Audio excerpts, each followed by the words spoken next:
บ่ได้ใส่บ่อน้ำมัน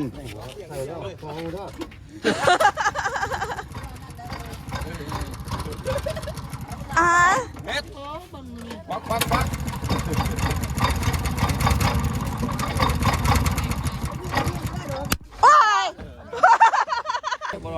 ส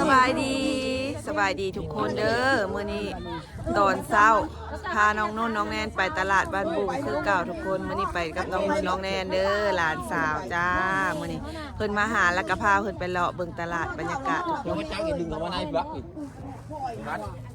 ตอนนี้บักกำลังออกทุกคนติดจักแล้วผัดห่างจักเกี่ยวกับเสื้อเกี่ยวกับโป่มอง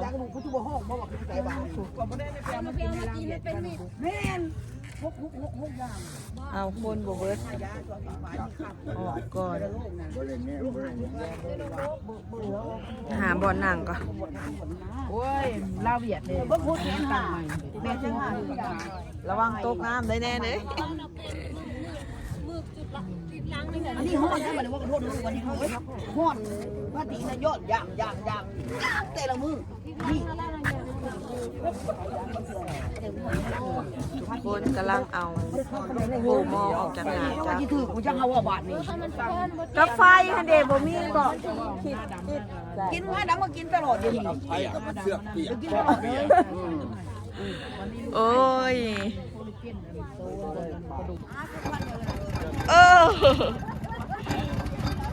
มันสิได้ข้ามอยู่บ่มื้อนี้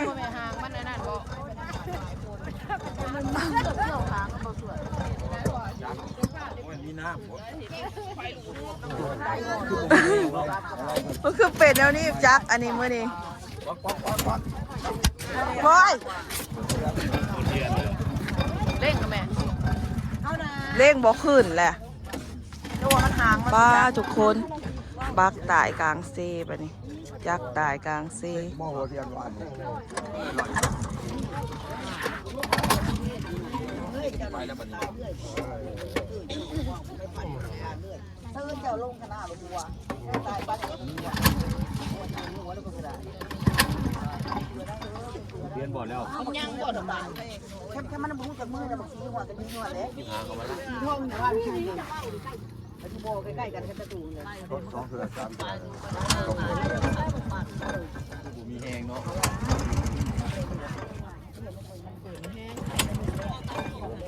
มันปิดโชคบ่เปิดโชคมันลอยอยู่แล้วลอยแล้วบ้านหวยเท่เบี้ยวกลัวเพื่อนมันก็จิกาย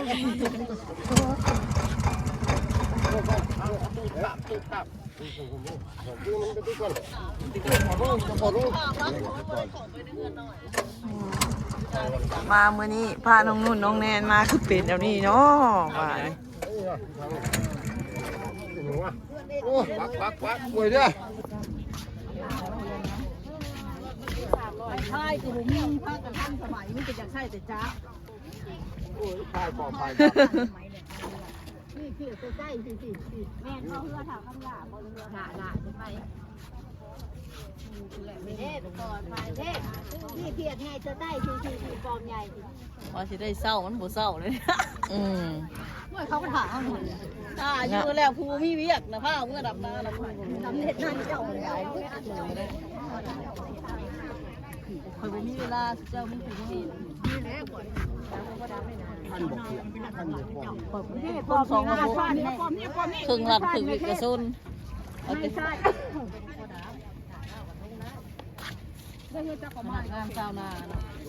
เสียงจักอันนั้นจักได้น้ำนะแซง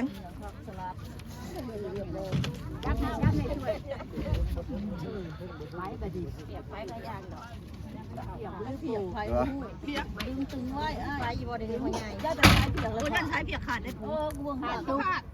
ระวังเด้อระวังมือเด้อแจ็คมันเป็นอย่างจักนะอันนี้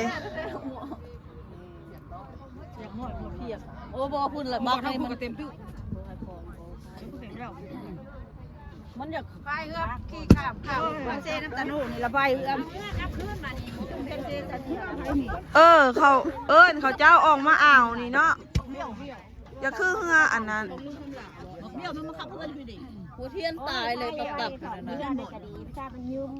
เมื่อไผเดี๋ยวนี้นะสายไฟเมื่อมาตะนุอันบ่ตะนุบอกบ่เชื่อเหลืองผมนี่เล่าอีไว้นี่โตด้าจะเศร้ารู้เลยเอาเปียกเลยเฮ้ยสักเที่ยงหน้าแหล่งหางเอาเศร้าเข้าไปแต่คือผู้หญิงซาวข้าวแบบนี้เนาะ แล้วที่ได้ห่างใส่ดิน เดี๋ยวผู้เนาะ มาแกวันนี้บักหาห้อง เดี๋ยวใส่หัวเอาเลย เจ้าเขาฟังรู้เพื่อก็มีแจ็คใครหรอเพื่อเนาะเดี๋ยวพ่อพ่อสะดือคำแล้วพ่อเจ้ากับเจ้าก็สะดือคำไม่ไปใหม่เห็ดปลากับพอดีเล เรือย จับนั่นคุณ เรือจับค่ะ ไม่ได้ไปบ่รู้ไม่ได้ไปมันกลัวมึงตู้ดิจักก็ตายเนี่ย ซาวเสื้อกผูกเบ็ด ไปดึงซอยมันนะแม่ โยกกันนักเลยโมเมนต์เปียกนักบัก บักพี่นักเนาะ จักเด้อเขาฉีนก เปียกนักเลย ระวังไม่ยางในธงเสื้อเจ้าหาระวังมันตกเด้อ โทรศัพท์แหละ นักนั่นนักอะไรเดี๋ยวในที่สุดก็บ่ได้ใส่จักแลนมาทุกคน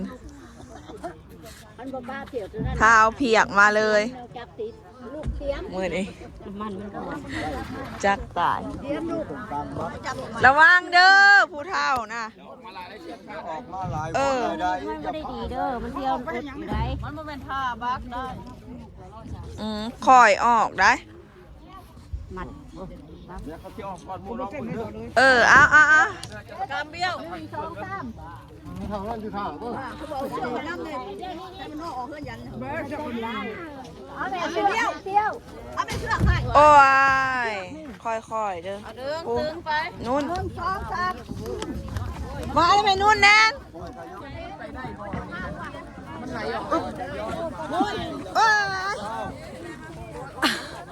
สุขคนมาจอดเฮือโบแมนถามเข้ามองใดแล้วมันออกมองนั้นโอ้ยแน่นุ่นเดซะแนน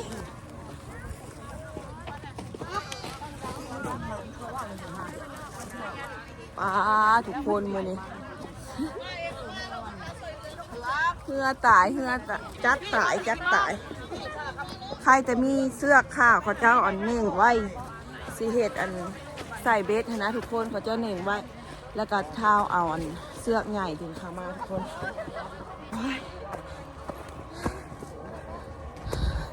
โอ้ยมื้อนี้คือเป็นแล้วนี่เนาะใจนุ่นฮะคือซ่าแท้ปะ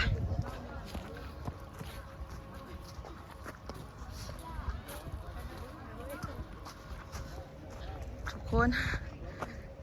ถ่าบักเบื้องนั่นก็คนหลายคนถ่าเต็มอยู่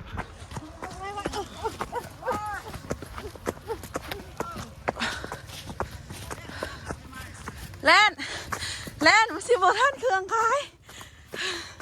โว้ยเนาะมื้อนี้คือเป็นอย่างเนาะคือได้แล่นกับแล่น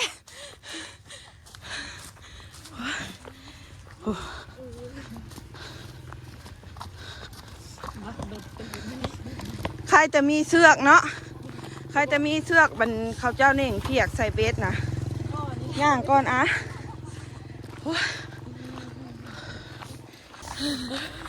พาน้องนุ่นมาเถื่อแรกก็จักกระต่าย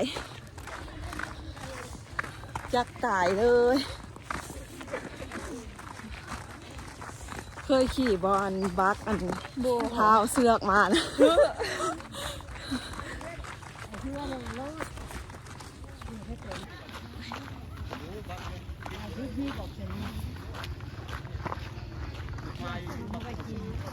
ไม่หยัง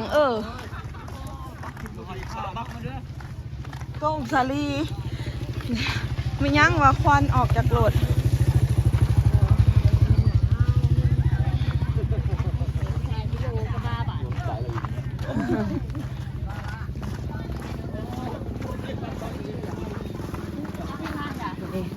ทุกคนหอดตลาดเลยเด้อ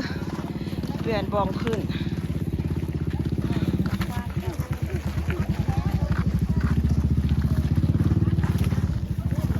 หอดนี่มีมะ ทงเท่าไรมักแตงเจ้า ถุงละ10ถุงละ10 เอาเงินแตงทงสิอ่ะจับเอา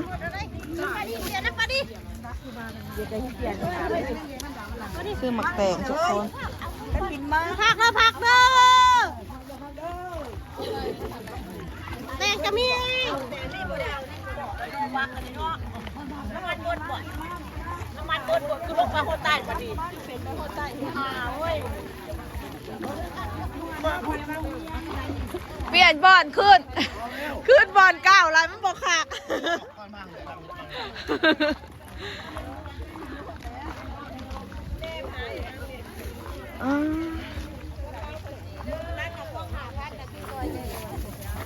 กองอะไรเขียน 10,000 10,000เขียนอีเมจจักเราสิเอาเนี่ยจักเราห่อใส่แล้วปะ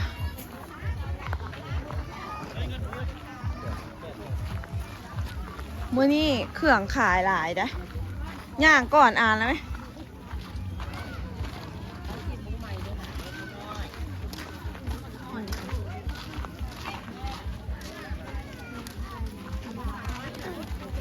ตลาดบ้านสมสะอาดกองเท่าไรขายหมดแดง บ่เห็นผู้ใดมาใกล้ เอางานในจองกอง บ่แล ขามหวานบนขามส้ม หวานหวานอีลีบ่เจ้าเบิ่งทีนะเจ้าเนาะเบิ่งเขากินได้เลยเนาะขายเนาะพอกินได้เลยของเท่าไหร่กินบ่ได้ก็บ่ได้ขายคือหวานอีลีหวานบ่ให้เอาธงหนึ่งอันนี้กับของเจ้าบ่ของผู้เขาได้ขายหมดแดงแล้ว แล้วขายย้อนเฮาเลยบัด เฮ็ นี้ ดทางฟ้านู่นจ่ายเงินเพิ่นเนี่ย30,000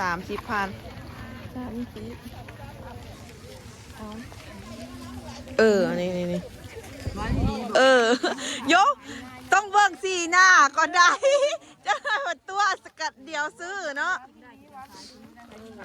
30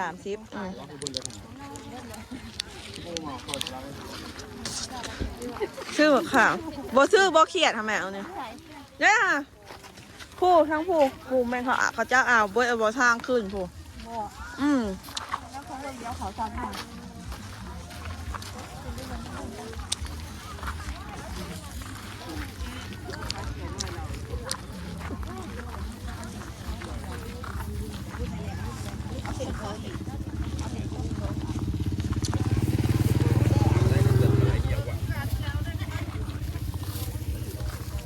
ผิดก็มีบวกก็มีเผือกก็มีว่าอะไร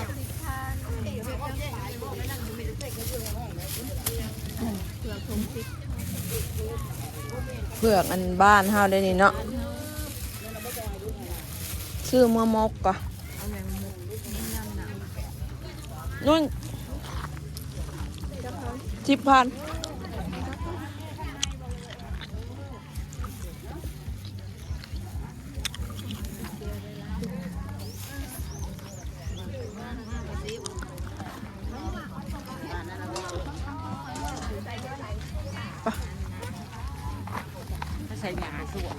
ผู้แล่นปะหญ้าบอกให้หญ้าแล่นหญ้าบ่แล่นน้ำโยลูกไผ่กันแล่นก้อนหญ้าเลย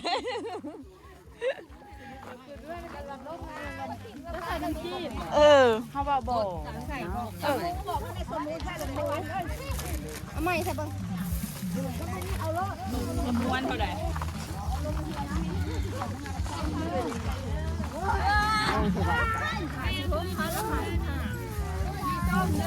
แล้วมันนี่ตัวใหญ่ๆอ้วนๆเด้อมันนี่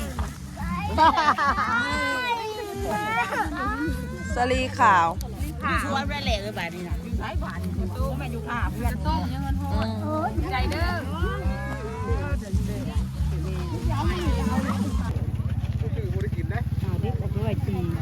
คือมันเผาไปฝากน้องหมิงน้องเหมียวก่อนเอาไหมล่ะนุ่นเอาไหม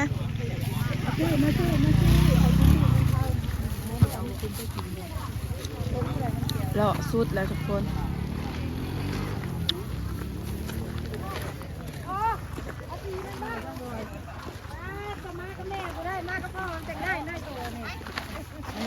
น้าถือคนละ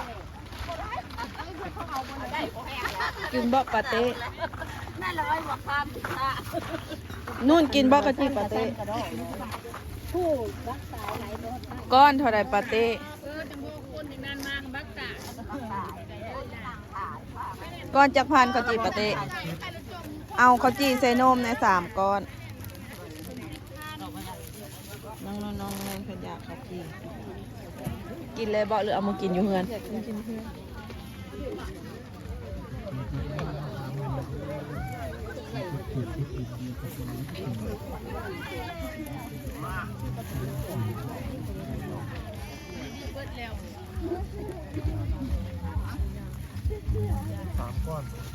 ก่อนอ่ะ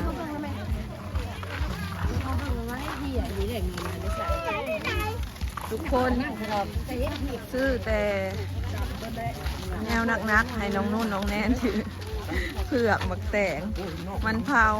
ผานี่สิซื้อไปต้อนเสาหมิงเสาเหมียวด้วยทุกคนจงมางามแท้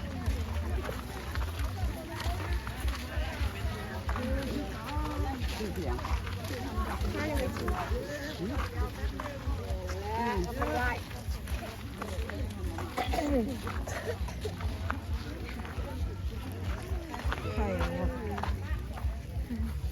กองเท่าไรเอาแล้วไหมก้อยนะแซ่บเลยจ้ะ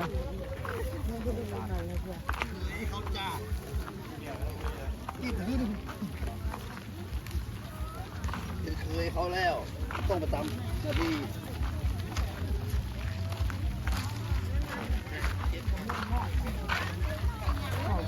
กินบ่จามผู้ทางหน้าผมไปเบิ่งเนาะ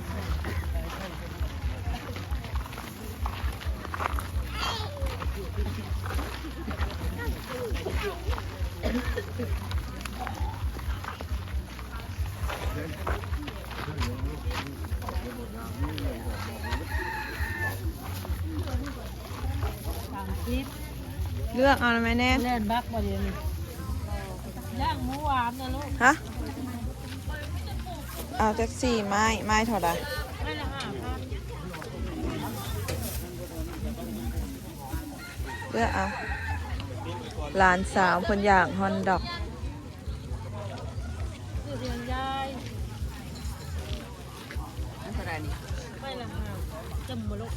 บ่ จุ่มใส่น้ำกันเลยมาน้ำกัน ไม่ได้ได้4ไม่10ค่ะไม่ละ18กัน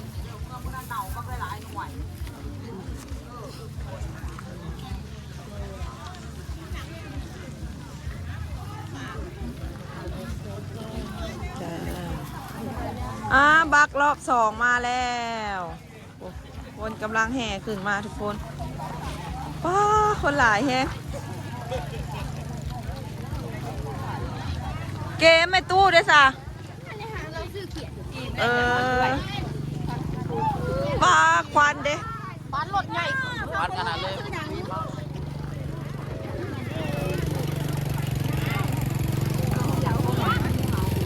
ซื้อเขียดปะกระเดียวบักมาส่งโคนแท้ๆเอาเหือห่างมาส่งเนาะสิได้เมื่ออยู่บ่แท้เฮามื้อนี้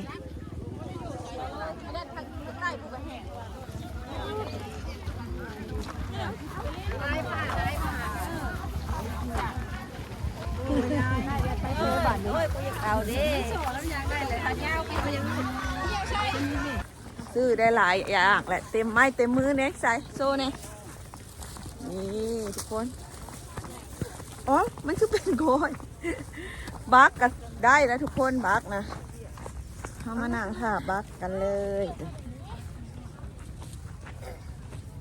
เอาโทรศัพท์มาวีดเลย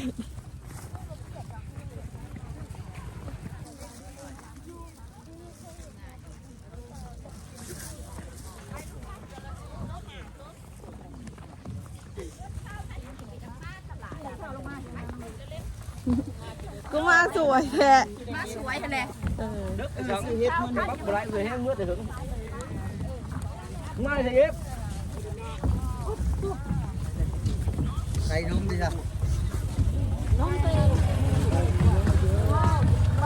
บัตรก็รอเวทเนี่ยเอาอยู่นี่เลย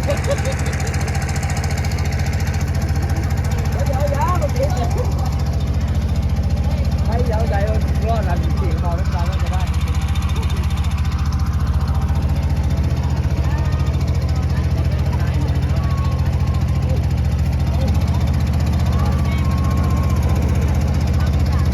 ปีนมาพี่นุ่นแนน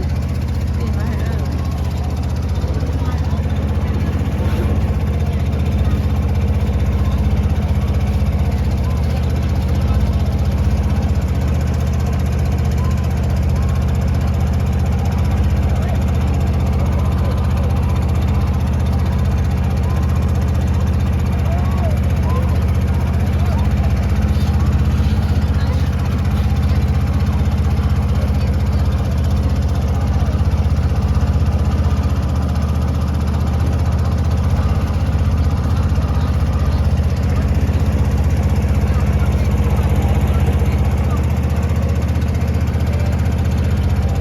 มื้อนี้ก็ถือว่าอากาศบ่หนาวปานใดทุกคนมื้อนี้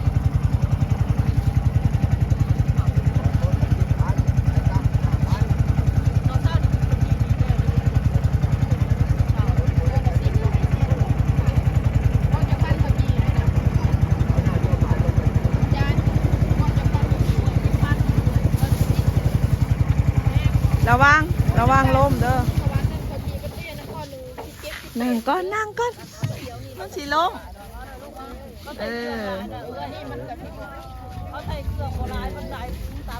อย่าพาวทุกคนก็สำหรับคลิปนี้ก็สิขอฝากไว้สำนี้ก่อนเด้อเลาะตลาดสมสะอาดบ้านบุ้งทุกคนคลิปหน้าพ่อกันใหม่อย่าลืมกดไลค์กดแชร์กดติดตามช่องมิวสาวขมวดเด้อขอบใจบ๊ายบายสบายดีแม่หน้ามาใหม่มาของแม่